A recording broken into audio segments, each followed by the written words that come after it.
ಕಾರ್ಮಿಕ ಕಾರಣ ಹೊಂದಿರತಕ್ಕಂಥ ಎಷ್ಟೋ ಮಕ್ಕಳು ಶಾಲೆಗೆ ಓದ್ತಾ ಇದ್ದಾರೆ, ಅವ್ರಿಗೆ ಯಾಕೆ ಬರ್ಬೇಕಿದೆ ಯಾಕೆ ಬರ್ತಿಲ್ಲ ಅಂತ ಕೇಳಿದಾಗ ಅವಾಗ ಅವ್ರು ಹೇಳಿದ್ರು ಹೌದು ಇಷ್ಟು ನಮ್ಗೆ ಲಿಮಿಟ್ ಬಂದಿದೆ ಇದನ್ನ ಕಲಿಸಿಕೊಡ್ತೀವಿ ಅಂತ ಹೇಳಿದ್ರು.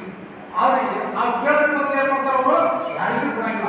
ಅದು ಯಾರೋ ಒಂದು ಎಕ್ಸ್ಪೈರ್ಡ್ ಹೆಸರು ಬದಲಿಸಿ ಅದು ಉಪಯೋಗಿಸತಕ್ಕಂಥ ಒಂದು ವ್ಯವಸ್ಥೆ ಇದೆ. ಆ ವ್ಯವಸ್ಥೆಯನ್ನು ನಾವು ಮುಕ್ತ ಮಾಡಬೇಕಾದ್ರೆ ಸಂಘಟನೆ ಬಹಳ ಪ್ರಾಮುಖ್ಯವಾಗಿರ್ತಕ್ಕಂಥ ಪಾತ್ರ ವಹಿಸ್ತಾ ಇದೆ. ಅದೇ ರೀತಿಯಾಗಿ ಹೋದಾಗ ಕಾರ್ಮಿಕ ಕೂಲಿ ಕಾರ್ಮಿಕರು ಅಂತ ಇರ್ತಾರೆ. ಕೂಲಿ ಕಾರ್ಮಿಕರು ಎಲ್ಲೋ ಕೆಲಸವನ್ನು ಮಾಡ್ತಾ ಇರ್ತಾರೆ. ಅವ್ರಿಗೆ ಇನ್ಸೂರೆನ್ಸ್ ಮಾಡಿದ್ರಿ ಅವ್ರಿಗೆ ಯಾವುದೇ ಒಂದು ಡೆತ್ ಆಯ್ತಪ್ಪ ಅಂದ್ರೆ ಕಾರ್ಮಿಕ ಮುಂಬಲಿಸಬೇಕು ಅನ್ಬಿಟ್ಟು ಅದಕ್ಕಾಗಿ ಪ್ರಥಮವಾಗಿ ಕಾರ್ಮಿಕ ಕಾನೂನು ಮಾಡಿ ಪ್ರತಿಯೊಬ್ಬರು ಒಂದು ಕಾರ್ಮಿಕ ಇಲಾಖೆ ಹೋಗಿ ಸುರಪುರದಲ್ಲಿ ಆಫೀಸ್ ಇದೆ, ಆಫೀಸ್ಗೆ ಹೋಗ್ರಿ ಆನ್ಲೈನ್ ಅರ್ಜಿ ಹಾಕ್ತಾರೆ. ಅರ್ಜಿ ಹಾಕಿದ ನಂತರ ನಿಮ್ಗೆ ಅವರು ತನಿಖೆ ಕೊಡ್ತಾರ.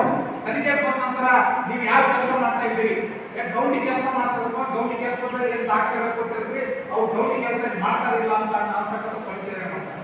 ಆದ್ರೆ ಇತ್ತೀಚೆಗೆ ಏನ್ ಮಾಡ್ತಾ